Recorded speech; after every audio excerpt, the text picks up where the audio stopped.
Chapter 7. First Day of Forever. Asami. 3 months ago. Nearly a week had passed since Korra was first admitted to the hospital, but to Asami it felt more like a year. A drawn-out, agonizing year of waiting, sleeping in chairs, eating bland cafeteria food, and more waiting. If nothing else, it had given her plenty of time to evaluate some things, and to really get in touch with her feelings. As it turned out, she realized, spending days watching Korra drift in and out of consciousness, all while Asami held and soothed her in her worst moments of barely lucid pain and fear, was a really quick way to figure out that she probably liked Korra as more than just a friend. I should have figured it out sooner, Asami thought unhappily. If she had, maybe she could have been more effective at convincing Korra not to give herself up to the Red Lotus. Maybe she could have helped Korra realize that she was wanted and needed far more than she thought. But Asami hadn't figured it out in time, and with every injection and bandage change and restless night in a stiff, angled hospital bed, Korra was paying the price. That just means I have a lot to make up for when she gets better. At first, she had been upset, livid even, that she was the only one aside from Chief Tonrak who had elected to stay with Korra throughout her lengthy hospital stay. Asami couldn't understand how so many people she'd believed to be kind and caring could be so callous as to only visit every other day. Now it made sense. She was the odd one for spending all her time here. Korra had been slow to wake up. For the first few days, her consciousness would surface for minutes at a time, as if she were lost in a stormy sea and struggling to keep her head above water.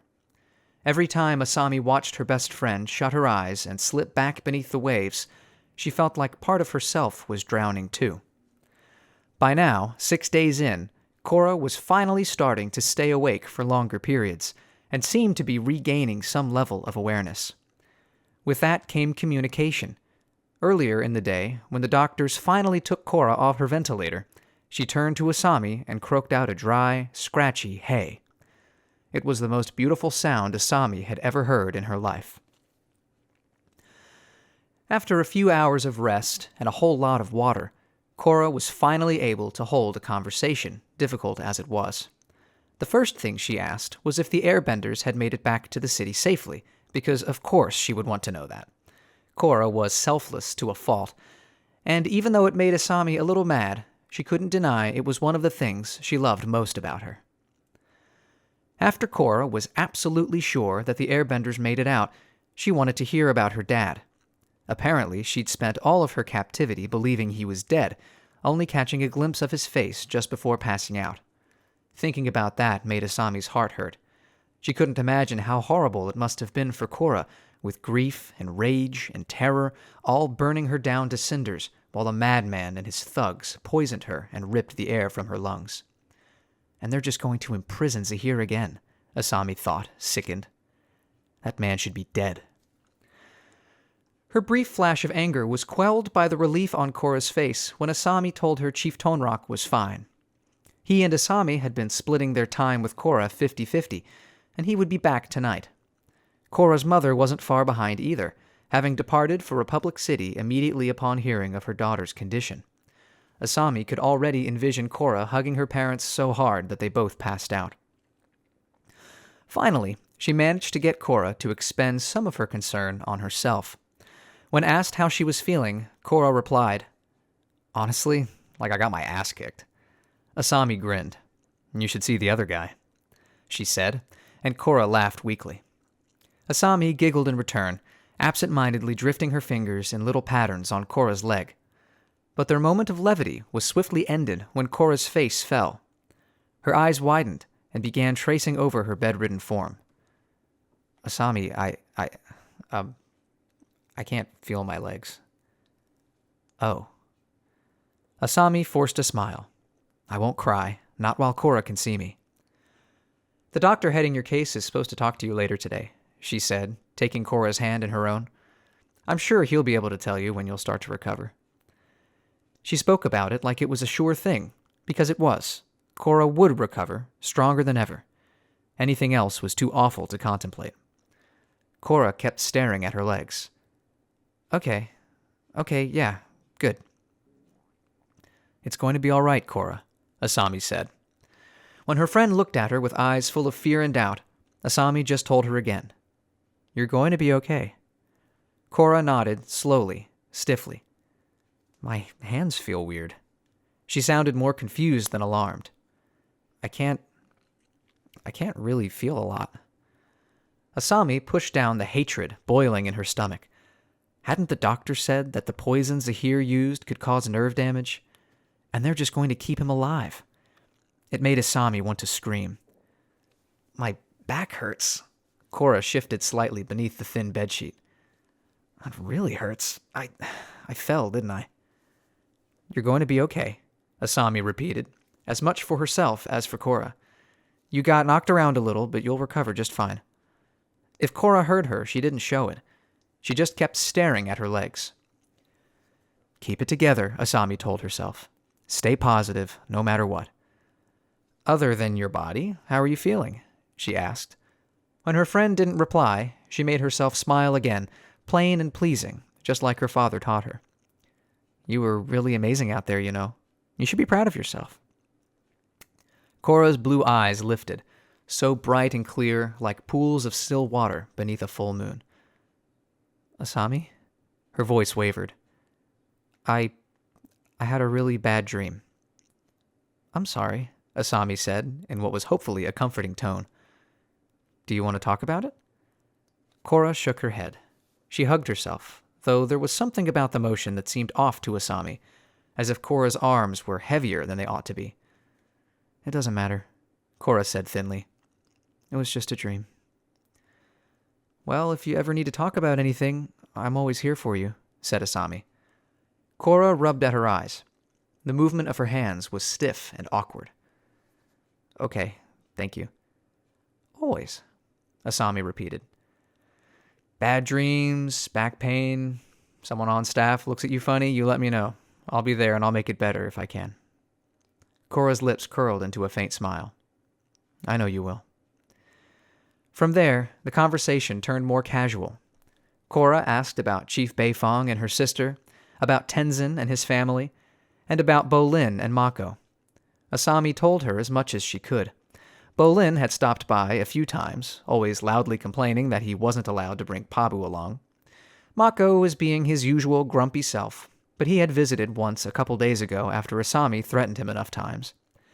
Tenzin was pretty beat up, not nearly as badly as Korra, Asami clarified, much to Korra's relief, but his kids were all doing just fine. Strangely enough, Kaya had visited more than anyone else while Korra was unconscious, although she never stayed for long. Jinora had stopped by a number of times to bring Asami and Chief Tonrak blankets, pillows, a radio, and whatever else she thought would make their time at Korra's side easier. As for Lin and Suyin, they were coordinating a task force to track down any lower-level members of the Red Lotus who had escaped in the chaos of the battle. At that last one, Korra paled. You mean some of them got away? A few, from what I've heard, Asami replied. Not for long, though. Chief Beifong is out for blood. Korra looked at her expectantly, so she continued. I saw her when she visited you the first day you were here. She spent the whole time talking about her plans with your dad. I've never seen her so angry, and she's always angry. For a long moment, Korra was silent. Finally, she nodded, murmuring, Good. I hope she finds them soon. Me too, Asami agreed. I hope she buries them too. Their idle chat continued, and as it did, Asami's confidence grew. Even battered, bruised, and bedridden, even after everything she had been through, Korra seemed mentally unscathed. Beneath all the exhaustion in her voice, beneath all the winces of pain and the weariness in her eyes, she sounded ready to bounce back better than ever, no matter what cruelty the world saw fit to throw at her next. Asami loved that about her. She loved a lot of things about her. Even if Korra hadn't been okay, Asami would not have cared. Even if she had had bad dreams or bad moments, she was still the same person. She was still so gorgeous and bright and beautiful after nearly a week in bed, putting on a brave face for Asami despite everything, because she cared about everyone else around her so much. Maybe a little too much, Asami thought, but she kept that to herself. As Korra flexed her fingers, probably trying to see what the damage was, Asami's mind drifted back to that moment in the mountains that was the source of her own nightmares. She remembered Korra lying motionless on the ground, while Zahir laughed and laughed and laughed, and suddenly Asami's heart was full to bursting, and she didn't want to wait anymore. "I seriously can't wait to get out of here," Korra grumbled. "I'm sick of being in bed. I just want to heal up and move on with my life." "I'm sure it won't be too long," Asami said. "And after you get discharged, make it count, Sato. I know things got a little messy, but you won." She held both of Korra's hands, smiling nervously. "I think it'd be nice to celebrate, you know? Maybe just the two of us?" Asami watched Korra closely, trying to anticipate her reply. When she saw a soft smile starting to form, her heart nearly popped. "That sounds really nice, actually," Korra said. "Maybe we could—" A sharp knock on the door made her flinch.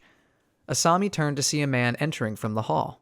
He was tall and skinny, with black hair that carried a light dusting of gray. He wore a long white coat, and in his hands he held a clipboard stacked with papers. Asami recognized him as the lead doctor in Korra's case, though the last time she had seen him, he'd been wearing stained scrubs and a surgical mask.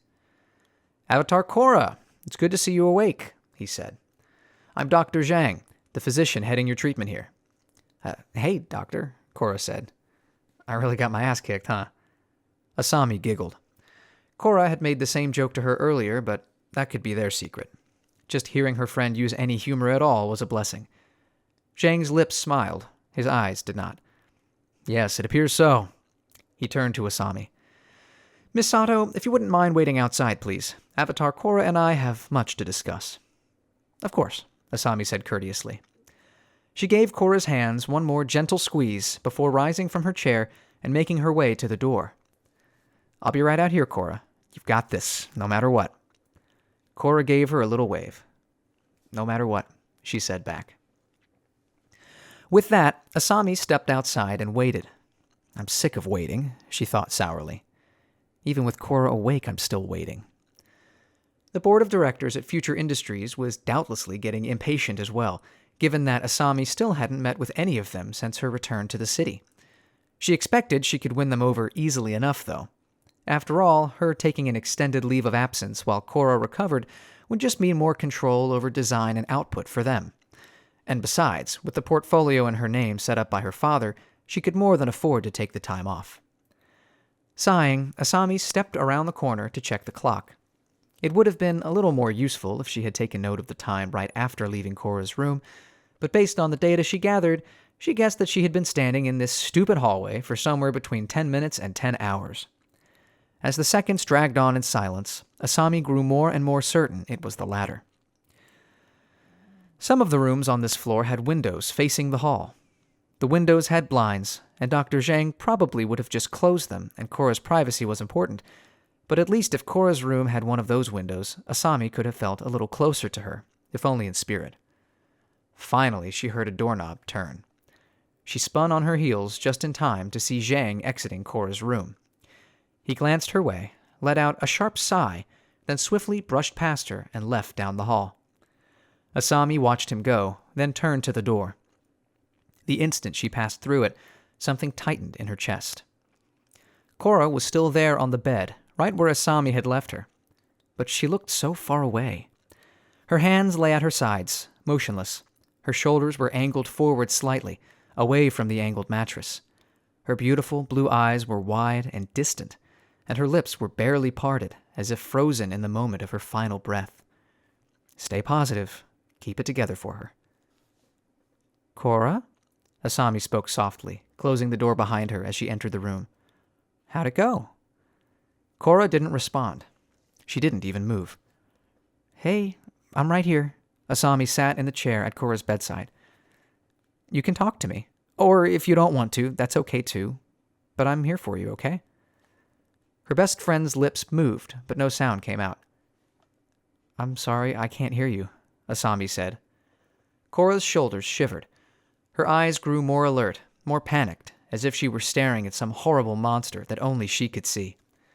For a long moment, Asami watched her. Slowly, gently, she placed her hand over Korra's. "Can you speak up a little, please?" Then, all at once, everything fell apart. "I can't do this," Korra said in a frail, tremulous voice. "I can't do this." Without even thinking, Asami moved to hold her.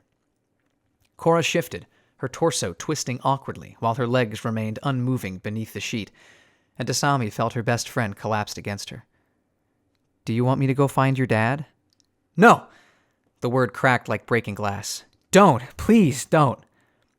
Immediately, Asami backtracked. Okay, I won't. It's just you and me." Korra's breaths grew harsher, more uneven. "I can't live with this. I don't want to live with this." "Don't say that." Asami felt the pressure of unshed tears behind her eyes, fighting to be free. "I can't cry. I won't cry. Please don't say that." Korra wordlessly screamed into Asami's shoulder before trailing into a muffled sob.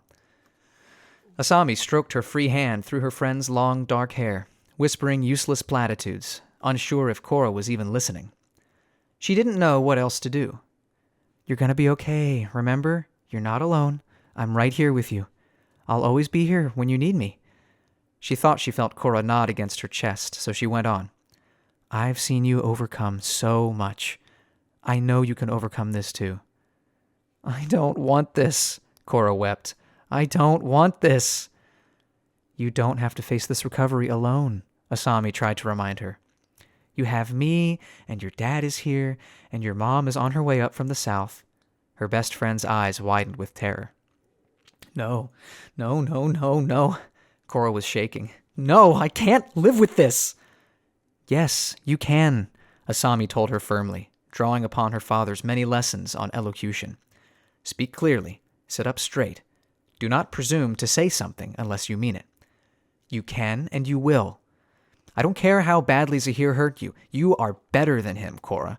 You are better than him, and you are not going to let him win." Her assurances were met with silence. Slowly, Korra's breathing steadied, and her tears began to ebb. Her face, though, she looked utterly lost. Asami wished she could connect their minds together, so that she could know what Korra was thinking without forcing her to go through the pain of saying it.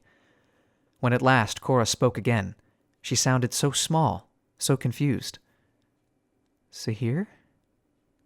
"That's right," said Asami. "You beat him, remember? You beat him, and whatever damage he did, you'll beat that too." Over the span of several heartbeats, Korra's bright blue eyes lost their focus. She slumped lifelessly against Asami's side, the way a puppet collapses when its strings have been cut. "Okay. And I'll be with you the whole time, if you want me to be," Asami said. Korra did not reply. "So, Asami swallowed her nerves. Did Dr. Zhang talk to you about anything else? Like when you'll get out of here, maybe?" Korra curled in on herself as much as her broken body would allow. "No," she answered in a dull, flat voice. "Nothing else."